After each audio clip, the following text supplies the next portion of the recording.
Have you heard of microplastics before and their impact on your health? My name is Dr. Paul Hrkal. I want to quickly talk to you about the impact of these tiny little micro and nanoplastics on our health. And it's something that as a naturopathic doctor, I've been aware of for a really long time.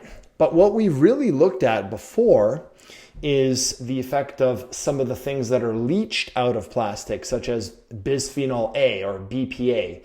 Now you can see water bottles that are BPA free. We've known that for over 10 years. There's other compounds that are found in plastics such as phthalates and parabens that are used in plastics and a lot of things that are preserved in plastic bottles. These substances are known as endocrine disruptors. But what about the plastic molecules themselves, not the chemicals that are leached out of plastics? And this has really become the focus of researchers from around the world, really in the last 2 or 3 years. And you can just take a look at a paper like this one I've up here on the screen. And there's so many more like it, looking at the potential detrimental impacts on these nano and microplastics on human health. And I've started to comb through this research, and right away I can tell you that there's a tremendous amount of interest in this area, and researchers are just starting to scratch the surface of all the potential impacts on human health. I think most people will agree that plastics are not good for the environment, and the effect on the human body most likely is negative, but researchers haven't taken that final step to say it is actually really bad, and we know the amount that is bad for you. But it's being found in tissues such as the brain. It's being implicated in respiratory disorders. It's been found in placenta tissue. It's been found in reproductive organs. It's even found inside of some of the tissues like the heart and the lining of our blood vessels, with implications for cardiovascular disease. If we understand that these are foreign molecules and they may be secreting some of these chemicals we've known about for decades, these foreign molecules get embedded into this tissue and ultimately can cause inflammation, just like some of the fats and some of the sugars and some of the other chemicals that are found in ultra-processed foods. I think what researchers will discover is that this metabolic burden of nano and microplastics is going to be something that's going to accumulate over time, and it's going to have a detrimental effect. But we're still not quite there that we can definitively say how much and exactly what does it do. But I think we can all safely agree we want to get this out of our body, and most importantly is we want to prevent it from getting into our body, because once it's in our body, the effect is there, and there really is no clear way of eliminating this and detoxing it out of our body other than doing the standard things such as hydration and following a good diet and decreasing exposure. There's one really neat initiative that I wanted to share here with you, and this is something that a fish oil company called Aqua Omega has really piloted, and they are spearheading the idea that we want to eliminate the source of these microplastics.